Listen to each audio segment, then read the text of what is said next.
Hey, well, good morning, everyone. My name is Tom Allen. I'm a regional director for retirement plan consultants.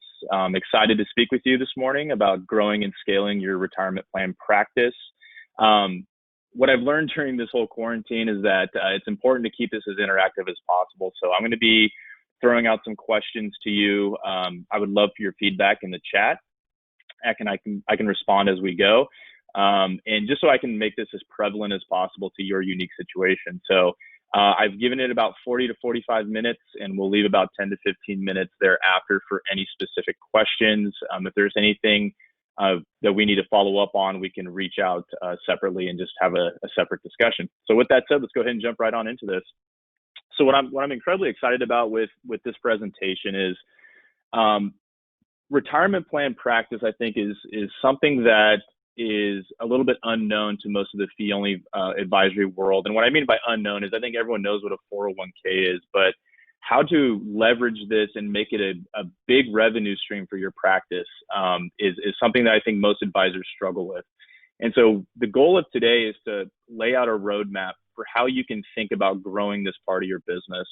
I'm going to give you two different ways to think about it, whether that's the return on investment or return on your time as an advisor, or just being able to share your vision and mission as a fee-only advisor and be able to impact more people's lives through, everything that you do and bring to the table. A 401k is a great conduit to be able to do that. So let's go ahead and jump right on into this. The agenda for today. First thing we're going to talk about is just we need to be able to view this through the lens of a solo practitioner. And what I mean by that is, being in this industry for over a decade, most of the conversations that I've had revolved around advisory practices that are maybe one or two person shops. And so the most valuable asset that you have is your time. And it's incredibly important that when we're speaking about building this part of your business, we need to be able to think about this in terms of what's going to be the greatest return on your time. How do we build it so that you see or you are compensated for your effort? We're going to talk about the advisor opportunity. Just what does the landscape look like for most advisors who are looking to get into this part of the business.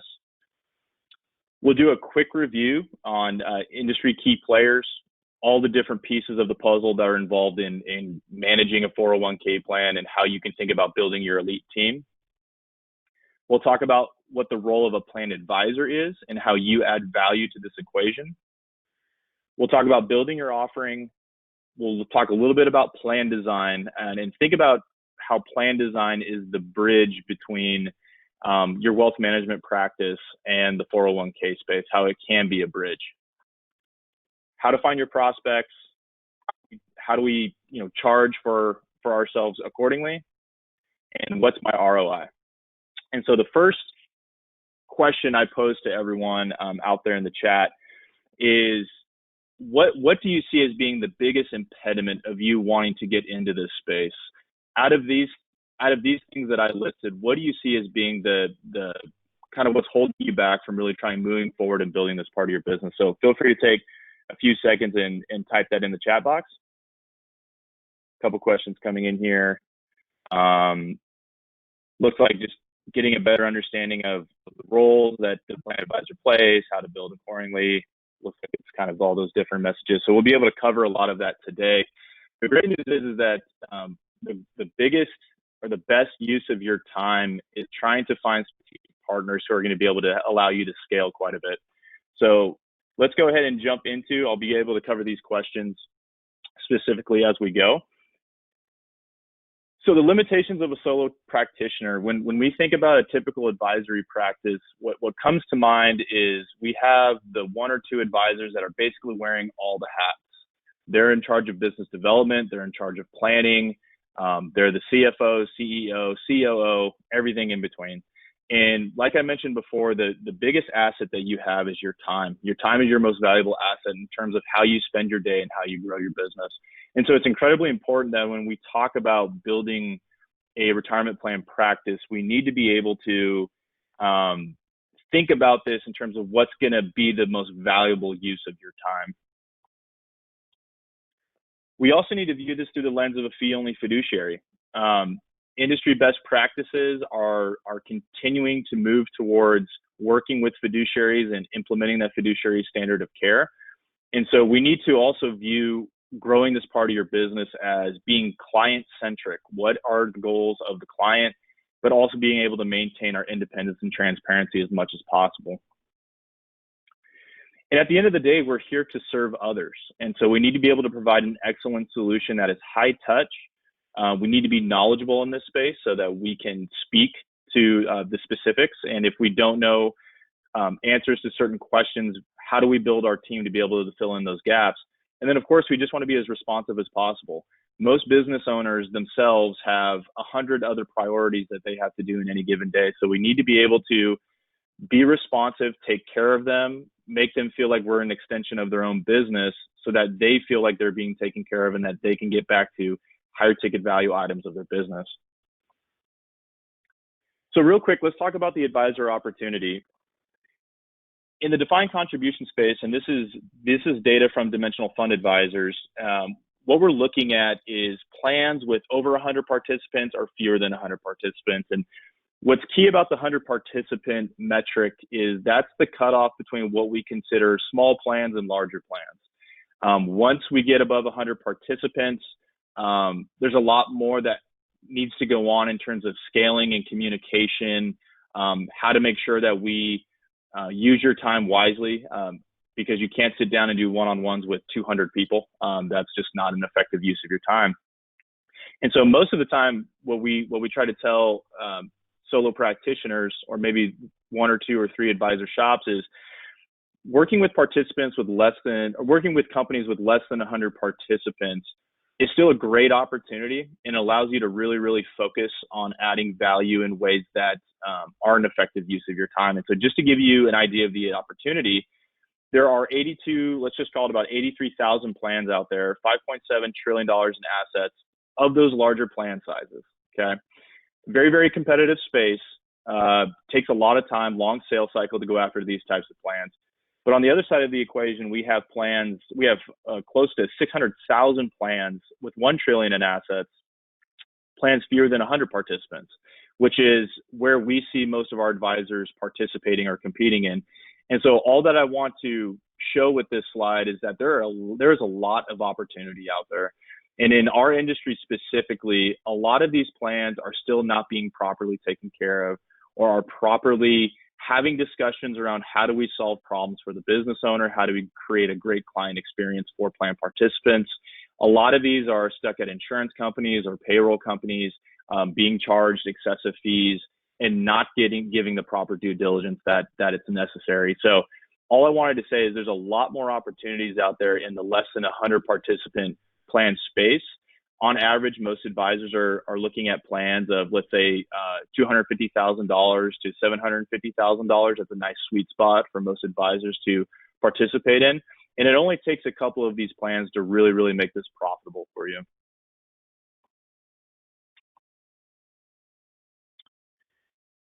Also from Dimensional, reasons advisors build a retirement plan. This is feedback that advisors are receiving, that Dimensional is receiving from their advisors. And the first thing is it just creates stronger client relationships. A lot of advisors that we work with specifically focus on holistic financial planning. And a part of that equation, if you're a small business owner or maybe even a C-suite executive, is a 401k plan or a benefits plan. And so this just creates another way for you to connect with those relationships that you have. And so you can see here on the far left side column, 81% of the plans that advisors engaged with ended up receiving some sort of referral from an existing client. So this is a referral in the sense of more wealth management business. So this is a great conduit for growing your wealth management practice, which most of you are focusing on right now. It's easy introduction to potential clients. So of the 81% that received a referral, the average number of wealth management opportunities from these plans is about 5, 4.7, but let's just round that up to 5. And so it creates another pipeline of opportunity for you. And then it's another diversified revenue source. This could be another leg of your business plan stool, so to speak. And so DC plans have positive net flows of about $72 billion a year with plans less than 100 participants. And so this is a great way to allow you to kind of grow your practice, grow your revenue, keep keep fulfilling your mission and your vision of bringing financial peace of mind to your clients and to the world. So this is another great way to keep building on what you've already put your blood, sweat, and tears into. Kind of rotating to the key players. I like to do a review of the key players because a lot of times there's a lot of nomenclature out there that a lot of advisors are familiar with, but I want to be very specific about who the key players are, what's valuable or what do they bring to the table, and what should you focus on when you're building your elite team. So the first person we're going to start with is the TPA or the third-party administrator. So I like to say the TPA is really the brains behind this operation. The TPA is in charge of plan design, creating plan documents, the testing that has to go on at the end of the year, the filing of the Form 5500. They're really your strategic partner that allows you to have some peace of mind when it comes to the 401k. And so finding a great TPA, this is where you want to spend a lot of your time finding someone who's competent, who has the same values that you do when it comes to servicing clients. A lot of times when I see plans, especially in the startup or smaller plan space, they'll end up going with a payroll provider or a cheap provider because it's very cost effective. But what ends up happening is the advisor gets brought into this a lot more than they were expecting to. And that has to do with the fact that the TPA it might just be pressing buttons there in the background and not really servicing you or your client the way that you were expecting. So a TPA is an incredibly valuable part of the team. The second piece we have is a record keeper. The record keeper is in charge of kind of money in, money out within the 401k plan. They collect the deposits that are made. They route the transactions to the custodian for trading, making sure we're keeping track of who belongs to what in the 401k plan. Now, in the industry, a lot of record keepers will beef up technology. In our experience, technology is incredibly important, but on average, plan participants spend somewhere between 5 and 10 minutes per year inside the record keeping system. So you could have the best tools in the world, you could have the best graphics in the world, but at the end of the day, what you really, really need is just a reliable system for people to go into, get done what they need to get done, and you don't need to be paying an extra 1% for fancy software. And so that's something for you to be thinking about. It's more of what's going to allow the participant to make this as easy as possible for them. And is it easy for that record keeper to get data over to the TPA, who is the true value in this equation? So that's what we need to be thinking about as we're building the team. Of course, we have a custodian. The custodian actually holds the assets of the trust, and they're in charge of placing trades. Obviously, we need to be concerned about security. We need to be concerned about making sure that the data from the record keeper to the custodian and vice versa is robust. And so although they play a minor role on this elite team, they are part of this equation. A lot of people mistakenly think that the record keeper is the custodian. And I would say for best practices, it's important to keep those two items separate. They are integrated in the sense that they're sharing data and transactions, but the record keeper is not the person actually holding the assets. They're just accounting for the assets that's held at the custodian. The fiduciary services part of this is also incredibly important. And so when it comes to ERISA, the legislation that governs most of what goes on within qualified retirement plans, they list certain fiduciaries. And just to give a general definition of what a fiduciary is somebody who is looking out for the best interest of the parties involved. And so they have to make decisions that are always in the best interest of the client. And if there are conflicts of interest, they need to be able to disclose those up front. And so it's incredibly important when we're talking about employee benefits, because we need to make sure that we're operating in a fiduciary capacity to be taking care of our clients. And so under fiduciary services, generally there are three named fiduciaries that are involved in this. They're what's called a 316 plan administrator, a 321 financial consultant, and a 338 investment manager. And I'll get into those later on, but when you're thinking about offering fiduciary services, which ones do you want to take on? Which ones do you want to outsource to somebody for a nominal fee? This is another part of the puzzle. And so we'll get into that a little bit later on in the presentation. You then have the plan advisor, which is you. You are the quarterback of this relationship. You are the person that is making sure that all of these other key players are doing their job. You're the person who's making sure that the client is taken care of and that this is priority number 100 on a business owner's list of things to do so that they can focus on their business. And so really, you're kind of the grease between the gears to make this thing run smoothly, but you're also the person that's holding everyone else accountable and making sure that they're doing their job.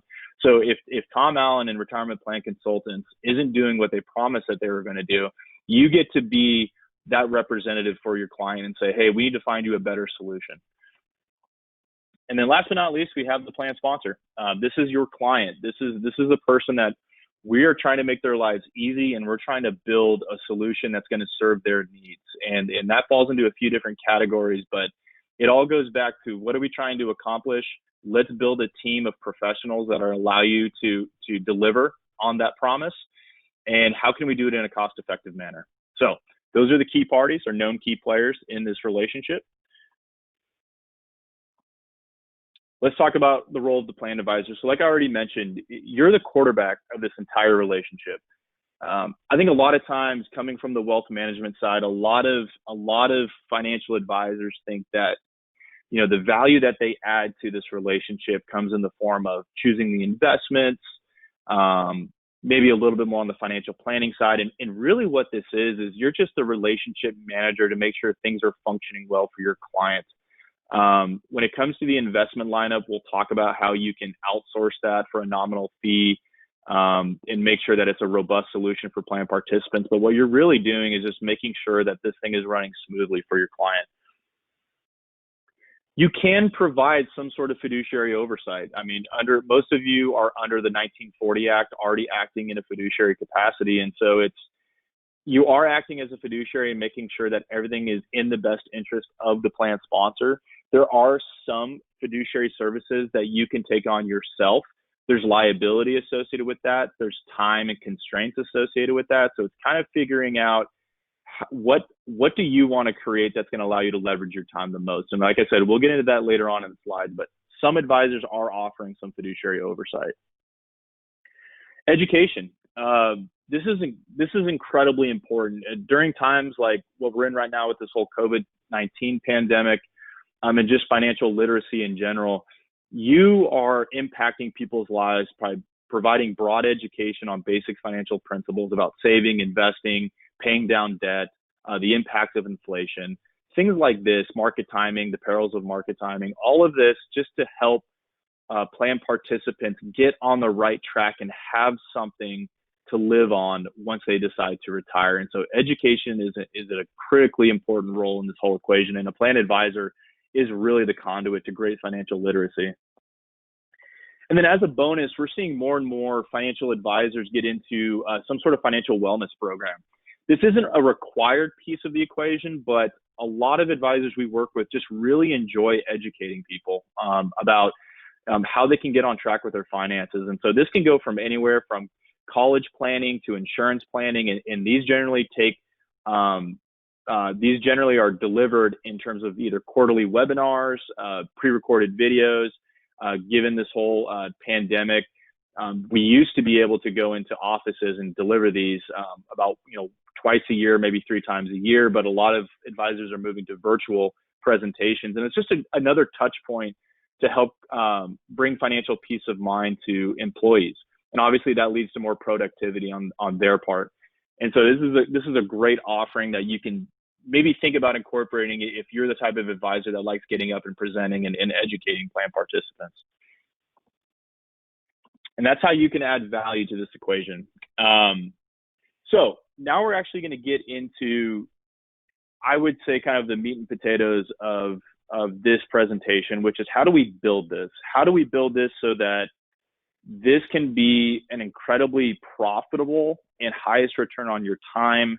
And so real quick, I wanted to go over bundled versus unbundled solutions, because those are kind of the two primary models that we see in the marketplace. And so just to give you a little bit of history, most service providers started out as bundled. So when 401ks first came out, we we're seeing a lot of the service providers in the insurance industry offering a bundled solution. What's great about a bundled solution, which means that the TPA, the record keeping, it's all under one roof. They're not separate entities. It's services under one roof. What's great about that is convenience. You only have to make one phone call instead of 4 or 5, 1-800 numbers. You can talk to the same person who's taking care of all of the needs of the 401k plan when we go back to talking about our elite team. Unfortunately, insurance companies kind of left a bad taste in most advisors' mouths, mainly because they were very expensive when they first started, and they were highly opaque in terms of what was actually happening inside the plan. And obviously, as a fee-only fiduciary, this is obviously some big red flags, because you need to know what the costs are. You need to know who's assuming what liability within the plan. And so the motivation from moving from a bundled to an unbundled service model early on came from this opaqueness that we saw in insurance industries.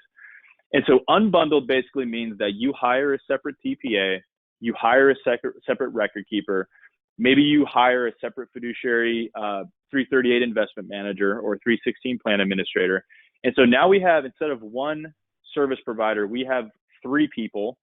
And the great thing about this is we kind of popped open the hood, and now we can see all the moving pieces, who's doing what, who's charging what, understanding what liability is associated with the plan sponsor or with the plan advisor.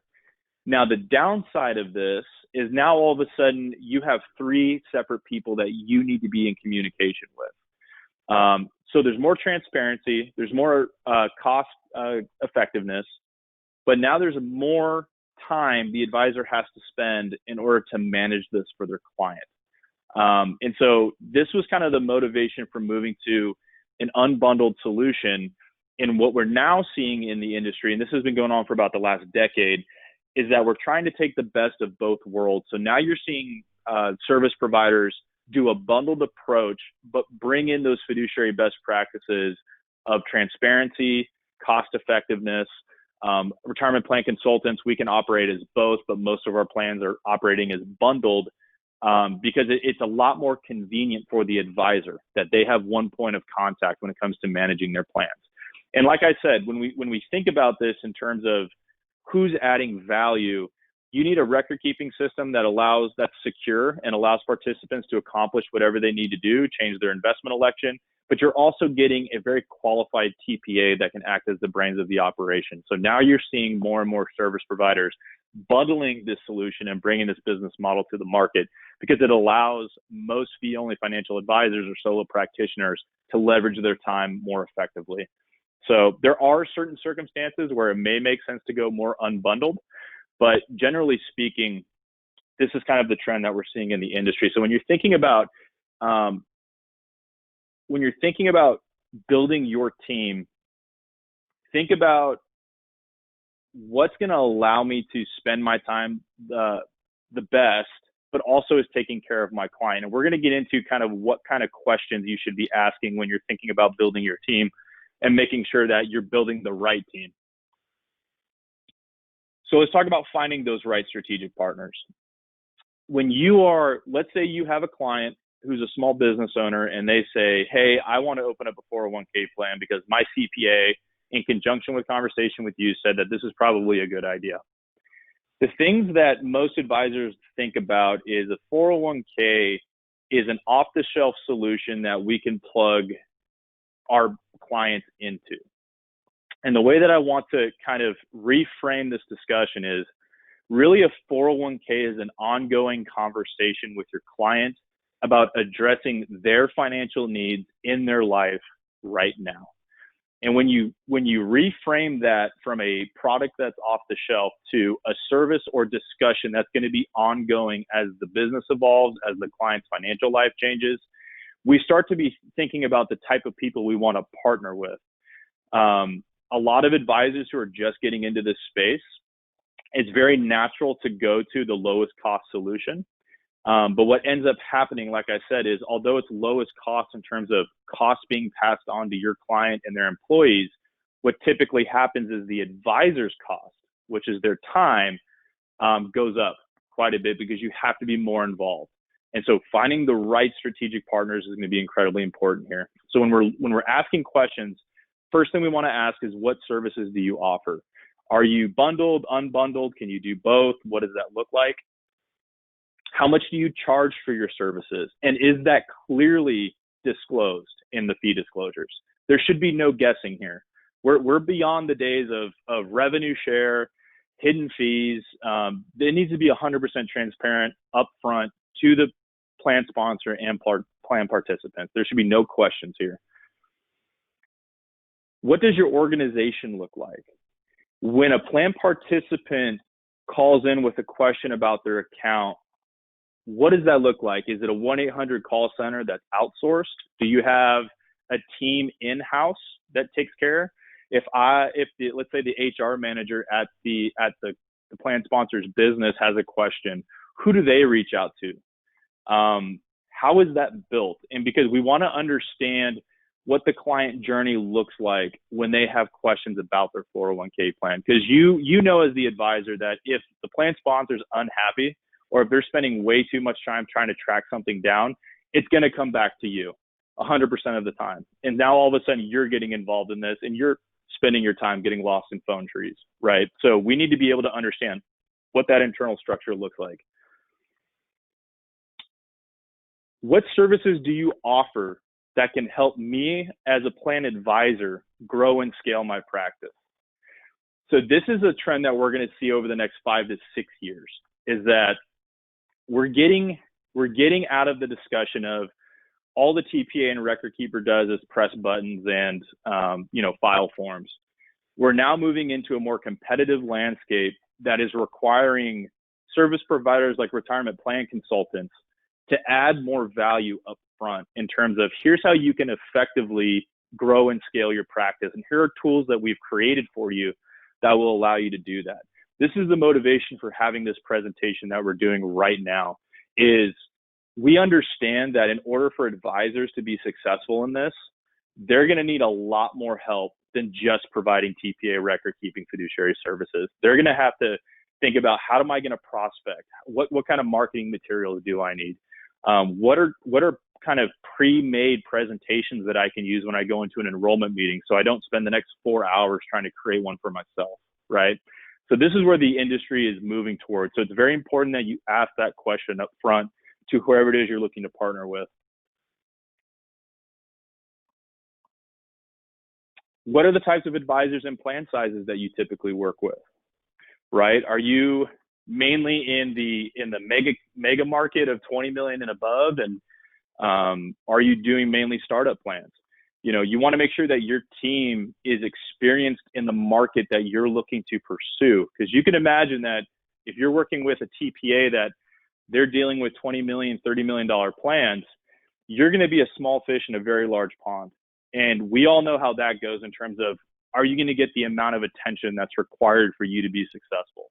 And so you want to make sure you're partnering with people who are experienced, but you also want to make sure you're partnering with people that have the same experience as you do and have the same types of discussions day in and day out that you do.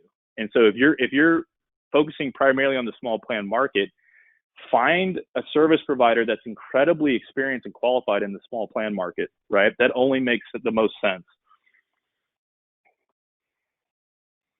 Have you previously worked with, any network members? In this case, I was using XYPN or NAPFA or DFA. What does your list look like? If so, can you give me some referrals that I can potentially reach out to and see how that experience went? Kind of gives you a little bit more color in terms of the types of conversations that are going in and day out. What are the values and mission as a company? I know this often goes overlooked, but one of the reasons why I personally joined Retirement Plan Consultants and why most of my advisors are individuals like you is because I believe that the fee-only fiduciary model and evidence-based investment approach is the best way to get people towards retirement readiness. And I want to be able to share that message. So mission and values is incredibly important. What do you stand for as a company? Where are you looking to go and build for the future? This is something where alignment of values is going to tell you a lot about how these people are going to take care of your own clients. And so it's something that I don't think should go overlooked when asking questions. Do you provide upfront consultation services? What do those look like? And what does your technology look like? Incredibly important, right? Like I said, some people overemphasize the technology with all the cool bells and whistles and are able to charge 1% for that platform. But what you really need is just a reliable technology that's secure and allows participants to get done what they need to get done. Advisor resources. So just to give you an example of some of the things that RPC is doing to help advisors grow and scale their practice. We have partnered with 401k Grab and Go. It's Chris Barlow and his team and Andy Hudson, and they've built out a platform that is turnkey and allows advisors to kind of go in and educate themselves on, depending on where they're at in the sales process, they can kind of pick and choose what resources they need in order to keep the ball moving forward. And so this is a free service we give to all of our clients so that they can leverage their time effectively to say, hey, if I need a sample enrollment presentation or a sample pitch book, where can I go and grab that and just maybe update the contact information? This is a great tool for you to use. So let's talk about the investment fiduciary side. So like I said before, a lot of advisors like to think about the investment side of the equation when it comes to 401k plans. And really the value that you add is helping the plan sponsor save as much time as possible, educating and being the quarterback. So, but most advisors still want that investment piece. And so when you're taking on the role as an investment fiduciary, you can see up here in the title, I put, don't tell me, show me. And this is coming from the Department of Labor and the IRS. So all of us on this webinar right now could probably sit down and have a healthy conversation about investment philosophy, Fama French 5-factor model, diversification, low cost, what's better, what's not, what's bad. But the Department of Labor and the IRS do not care about those principles that we're talking about. What they care about is a process for how you make your investment decisions in the 401k plan. And what I mean by process is how do you choose? How do you quantify what you choose? What does that process look like? How do you monitor those metrics? How do you document any changes that are made in the investment lineup? Those are the pieces that the Department of Labor and the IRS want to see.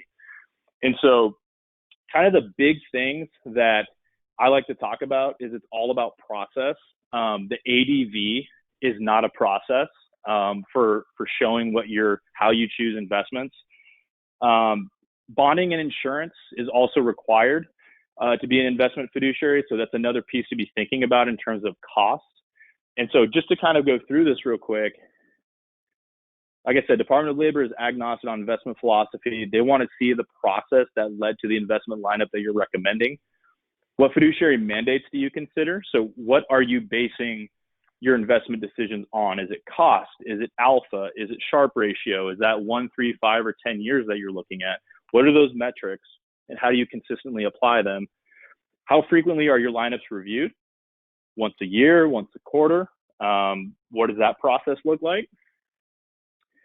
What does your documentation process look like?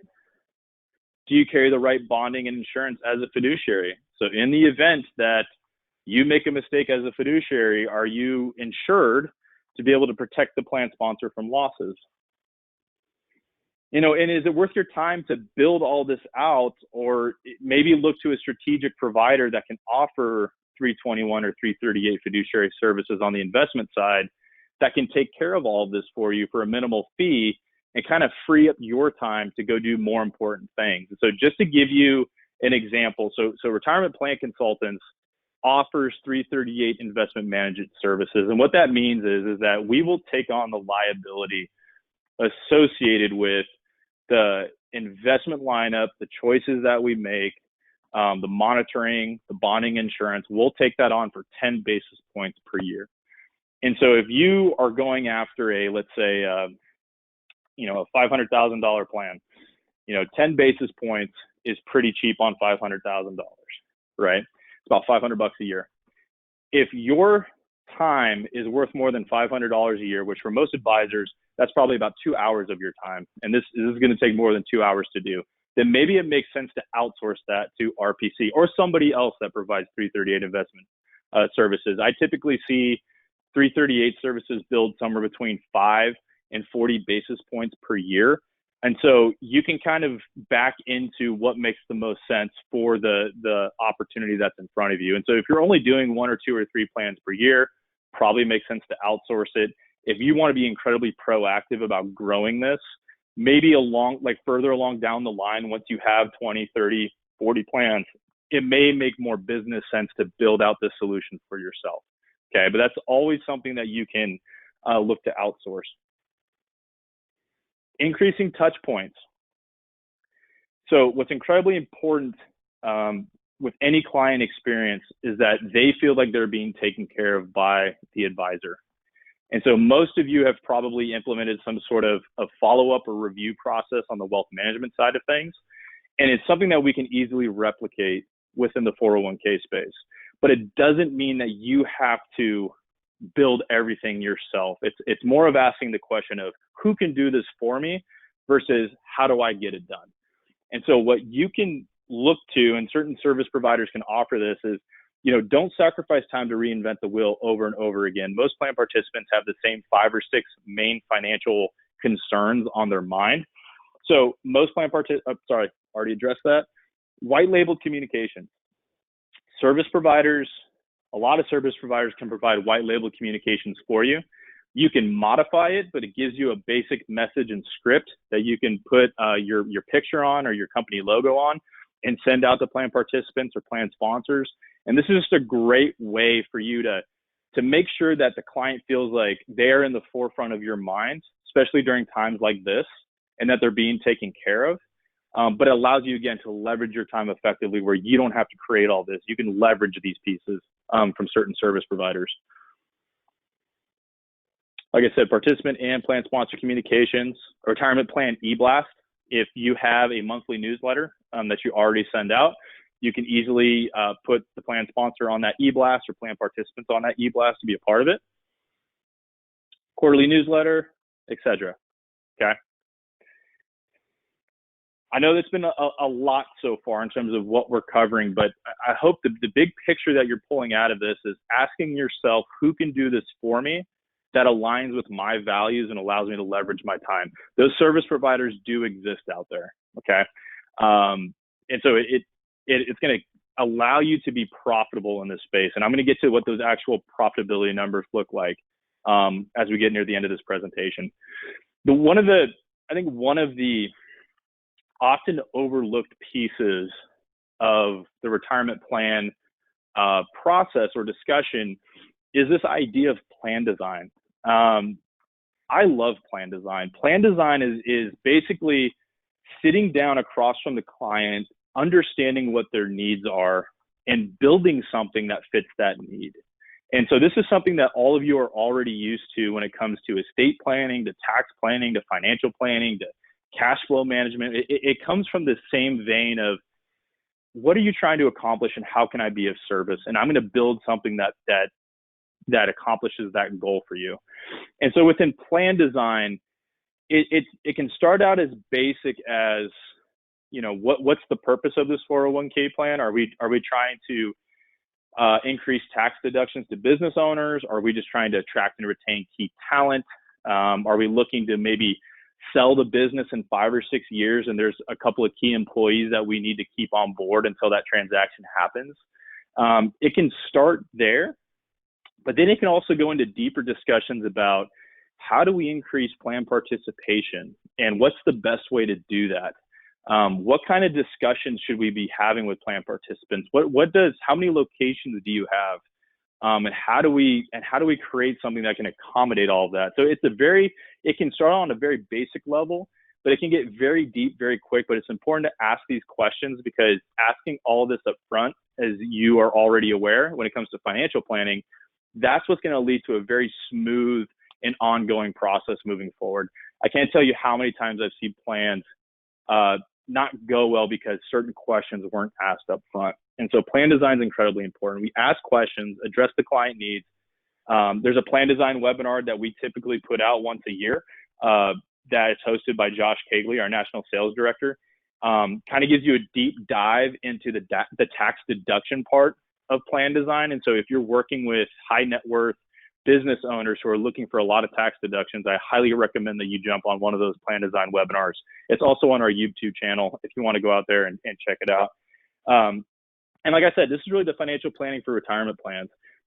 Similar conversation you're having with private wealth clients. We start with the goal, that can include 3 basic things that I've already mentioned, or all 3, right? And that's what's going to lead to a very effective, very valuable solution for the client. They're going to feel like they're getting a custom solution based on their company, what they believe in as a company, and what the goals are as a company and the business owners. And so it's a very, very important discussion to have that's often overlooked. All right, let's talk about everyone's favorite topic, right? Prospects. How do we get those people knocking on our door? How do we knock on their door to want to do business with us? So I've had the pleasure of working at 3 different RIAs now. I've worked everything from a startup company with 3 employees to a large RIA with $5 billion in assets, and with a 401k specialist on the team. And so there's multiple ways to do this, and it comes down to understanding what you feel comfortable doing as an advisor, and again, what's going to be the most valuable use of your time. Most of the advisors that I talk to, they don't have the time to go actively prospect existing business, but that doesn't mean you can't be successful prospecting in other ways. And so the 3 big ways that I see people prospect are organically within their own book of business, prospecting conversion plans, which is, it takes a lot more time, longer sales cycle, but going after existing business, or developing a niche market. Kind of looking at your book and saying, you know what, I seem to do really, really well with teachers for some reason. All the teachers want to speak with me, or all the lawyers want to speak with me. And there's other actually niches that I've seen developed out of things outside of occupation. And so how do you want to build this? And this is really just having an honest conversation with yourself. Do you want to do it organically from private wealth clients? So look at your book of business and say, well, how many of these people currently have SEPs and Simples? How many of these people are small business owners or wanting to start a business? And that's one way for you to look at starting to prospect. You can also prospect existing plans in your area. We can actually give you a lead sheet within 5 miles of your office to say, hey, if you want to focus on plans between $100,000 and $600,000 between 5-mile radius of your office location in these specific industries, here's what the list looks like. And if you're interested in having a conversation on how to best prospect that list of people, that's a separate discussion that we can get into and talk about separately. If you are working with a regional director at Retirement Plan Consultants, they can speak to how you can build a business plan around that. It's a longer sales cycle, and it takes a lot of persistence and strategy. But you have to make sure that it's profitable for you. Go after the low-hanging fruit.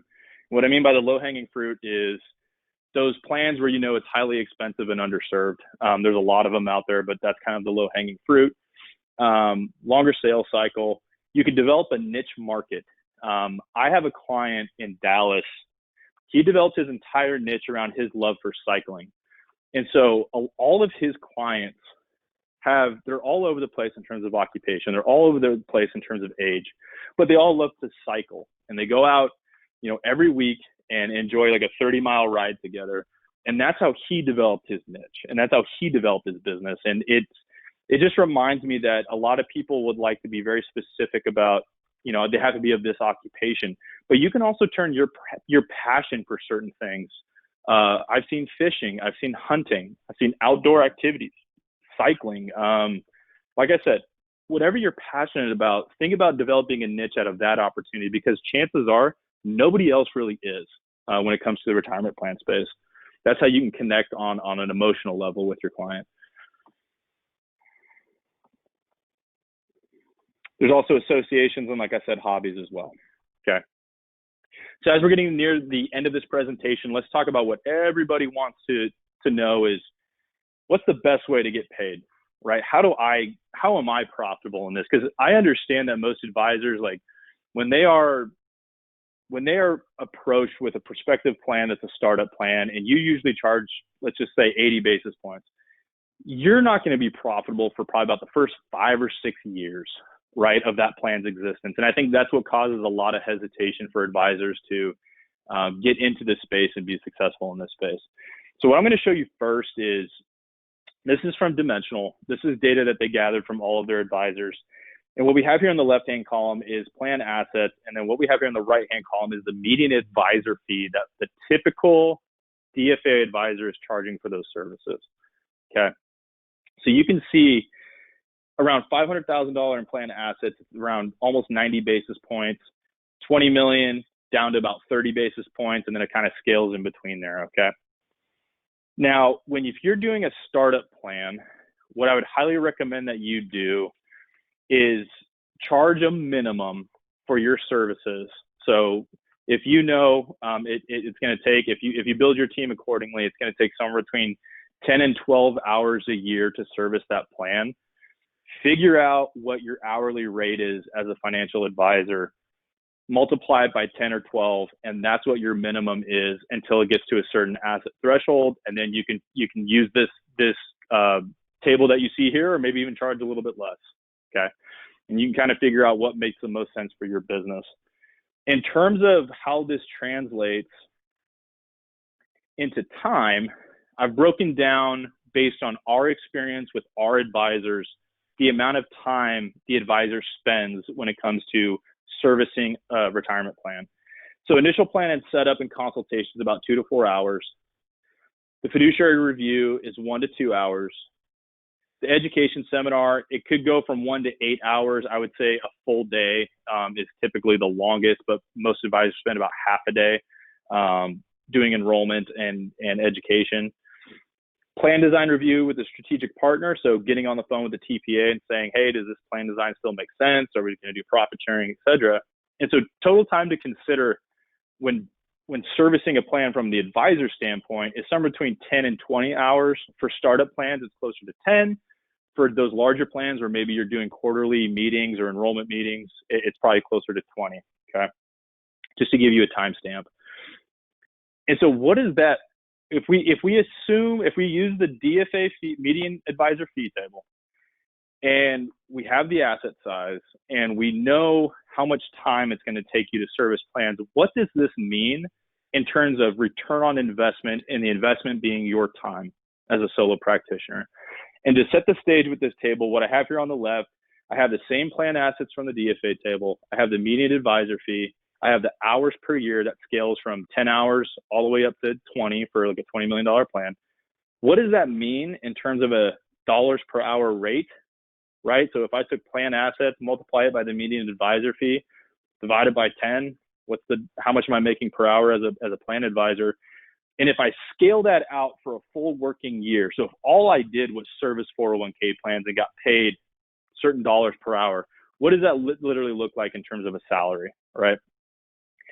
So you can see here on the far right-hand column, if all you did was retirement plans and you charge the median advisor fee, you can already see here that this is well worth your time to develop as an advisor. It doesn't need to be this high. You could charge a little bit. You obviously could charge a little bit less, but you can see where this starts to make a lot of sense for advisors to get into. It can scale from about $900,000 all the way up to $6 million. In revenue. But when you think about it in terms of return on investment of your time and how you get paid, you can see that this can be a very, very profitable revenue stream for your business. And so, like I said at the beginning of this presentation, I am passionate about helping advisors be successful in this space. From what I've experienced working at retirement plan consultants, from what I've experienced working for different RIAs, this can be doable depending on how you want to build your business and making sure that you build the right strategic partners, you leverage the right resources, and you save yourself enough time to where this can be incredibly profitable. And it is doable. And we're seeing advisors implement this every single day. So if you want to add an additional revenue stream to your business that's profitable, or if you just want to impact more American lives with your vision of the financial future or the financial wellness that you want to see in the United States, this is a great way for you to share that vision and implement that mission. And with that said, I'll go ahead and take any questions that you may have. We have a question about how does somebody get signed up for the 401k grab and go? So your regional director will go ahead and set you up with 401k grab and go. We're actually going to be implementing that over the next 2 weeks.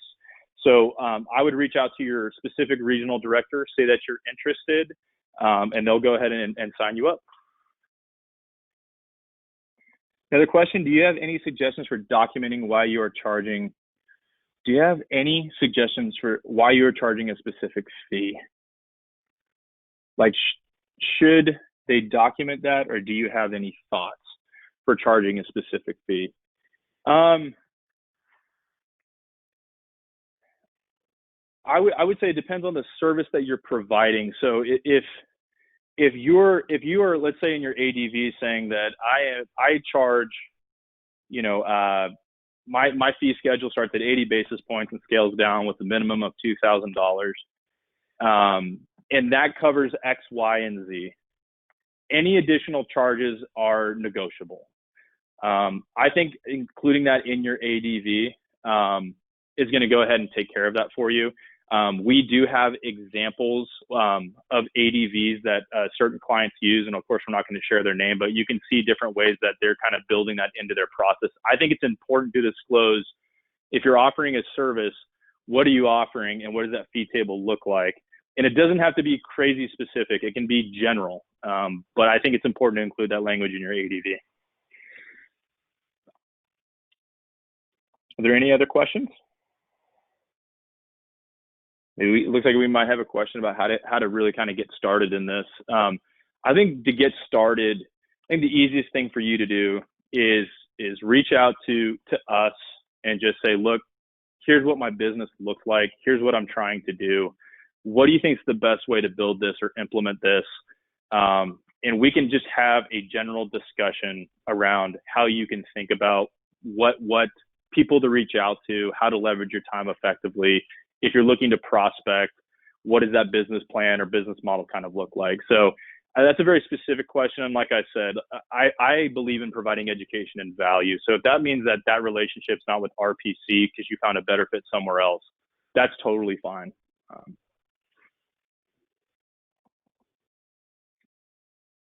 Any other questions?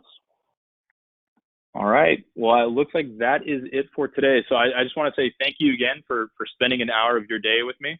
If you do have questions, feel free to reach out to me, okay? Take care.